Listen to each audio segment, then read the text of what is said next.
చాలా వరకు మనకి ఈ మధ్య కాలంలో పిల్లలకి థ్రోట్ ఇన్ఫెక్షన్స్ ఎక్కువ రావడము, లేదంటే పిల్లి కూత లాంటి గురక రావడము, లేదంటే సైనస్ ప్రాబ్లమ్ ఉందని, అడినాయిడ్స్ అని, టాన్సిల్స్ అని ఒకటి కాదు. ఇవన్నీ ఊపిరితిత్తులకు సంబంధించిన సమస్యలే. అసలు వీటన్నిటిని తగ్గించడానికి బెస్ట్ మన ఇంట్లో ఉన్న ఇంగ్రీడియంట్ అల్లం అండి. జింజర్ అద్భుతంగా పనిచేస్తది. అసలు జింజర్‌లో యాంటీ ఇన్‌ఫ్లమేటరీ ప్రాపర్టీస్ ఉంటాయి. మోర్ యాంటీ ఆక్సిడెంట్స్ ఉంటాయి. మనకి యాంటీ ఫంగల్‌గా, యాంటీ పెయిన్ కిల్లర్‌గా కూడా పనిచేస్తది.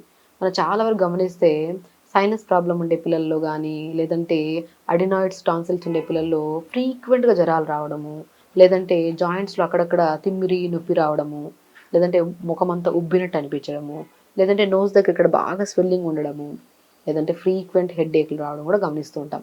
ఇవన్నీ ఎందుకొస్తాయి? మనకి నోస్ మెయిన్ పార్ట్. నోస్ నుంచి బ్రీత్ ప్రాపర్‌గా ఎళ్ళలేదనుకోండి, కార్బన్ డయాక్సైడ్ ప్రాపర్‌గా రిలీజ్ అవ్వదు. ఎప్పుడైతే కార్బన్ డయాక్సైడ్ రిలీజ్ అవ్వదో బాడీలో బాగా అక్యుములేట్ అయిపోతది. అక్యుములేట్ అయిపోతే నరాలలో తిమ్మిర్లు, బలహీనతలు, నొప్పులు, పిల్లలు ఫ్రీక్వెంట్‌గా సిక్ అవ్వడం జరుగుతా ఉంది.